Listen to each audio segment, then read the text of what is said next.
Good morning, everyone. Clint McLaughlin here, Midwest Market Management. It is Tuesday, September 23rd. Got Riley Sykard on with me today.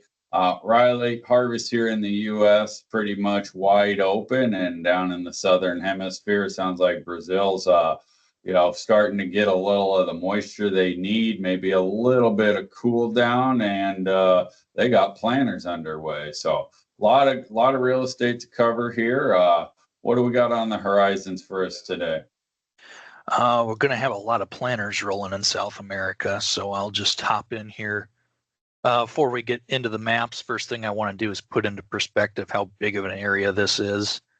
First crop corn and beans are going to be anywhere from Mato Grosso and the Tocantins all the way down through Rio Grande do Sul.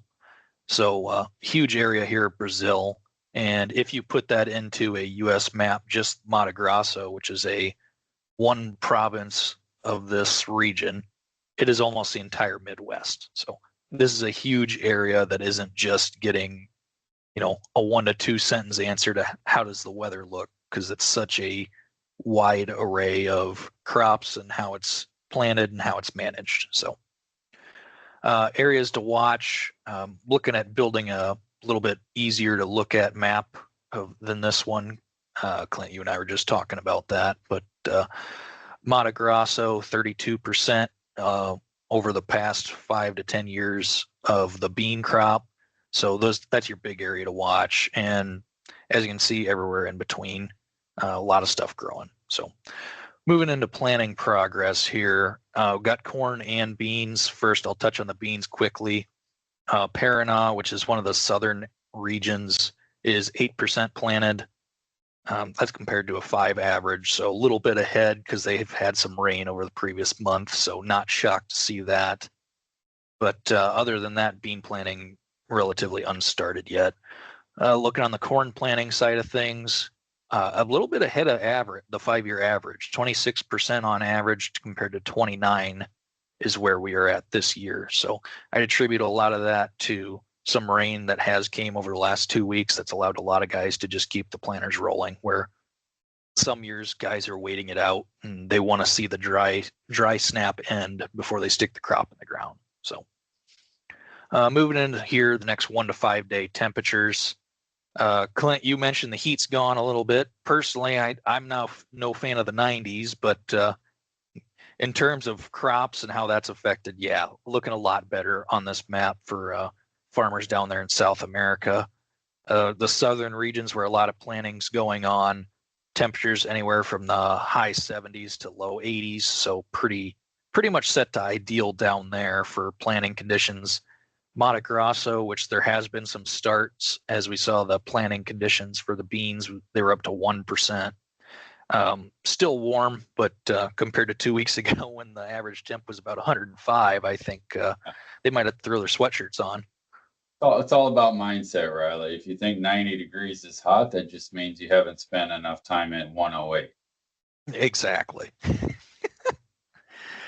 So moving in 6 to 10 day, it is getting a little bit hotter there to the north.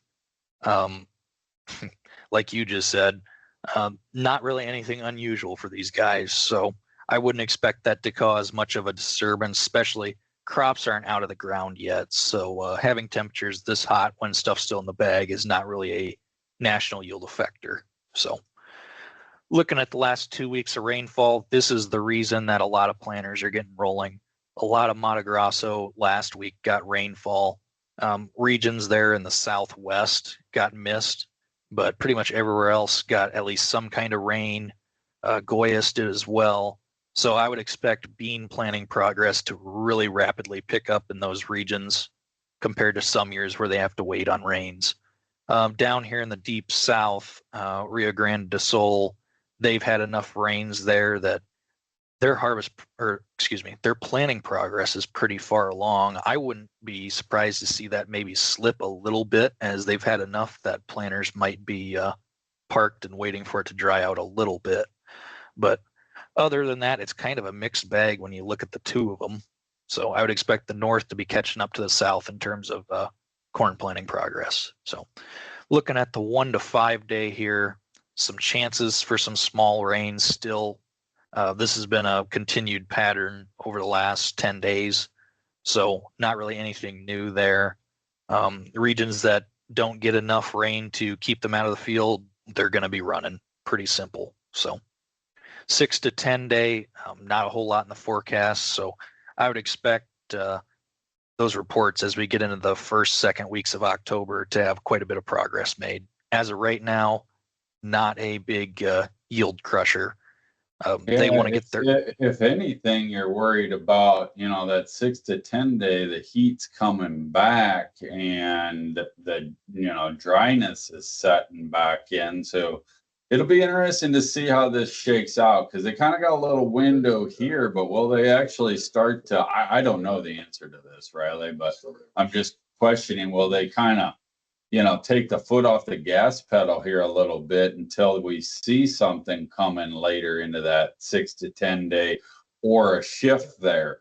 Now we have seen, seems like the pattern, originally was there was rain in the deferreds and then they weren't happening, but then recently the rains did materialize that were being put into the, 6 to 10 day period. So it's going to be interesting to watch this little window of time, see if we add some moisture to it. And if we don't bring the moisture in and cool it down, will there be a little bit of gap in the planting pace here?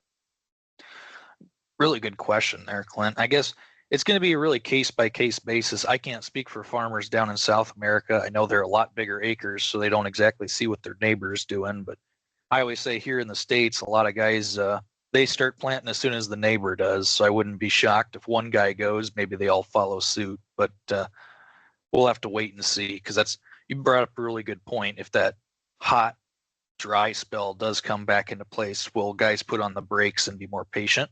So it's a question that we'll have to watch and see what happens. Sure. So in terms of South American crop, though, that's about all I got, Clint. Too early to say there's going to be a national yield hit by any means.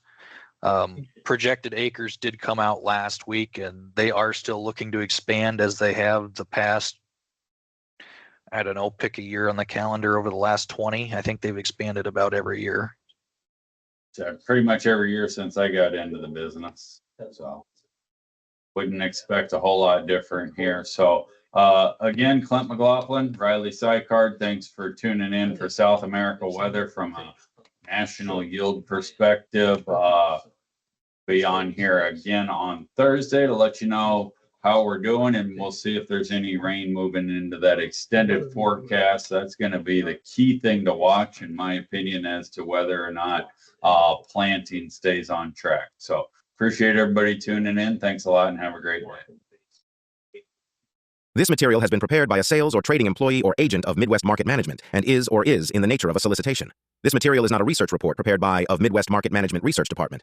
By accepting this communication, you agree that you are an experienced user of the futures markets, capable of making independent trading decisions, and agree that you are not and will not rely solely on this communication in making trading decisions. Distribution in some jurisdictions may be prohibited or restricted by law. Persons in possession of this communication indirectly should inform themselves about and observe any such prohibition or restrictions. To the extent that you have received this communication indirectly and solicitations are prohibited in your jurisdiction without registration, the market commentary in this communication should not be considered a solicitation. The risk of loss in trading futures and/or options is substantial, and each investor and/or trader must consider whether this is a suitable investment. Past performance, whether actual or indicated by simulated historical tests of strategies, is not indicative of future results. Trading advice is based on information taken from trades and statistical services and other sources that of Midwest Market Management believes are reliable. We do not guarantee that such information is accurate or complete, and it should not be relied upon as such.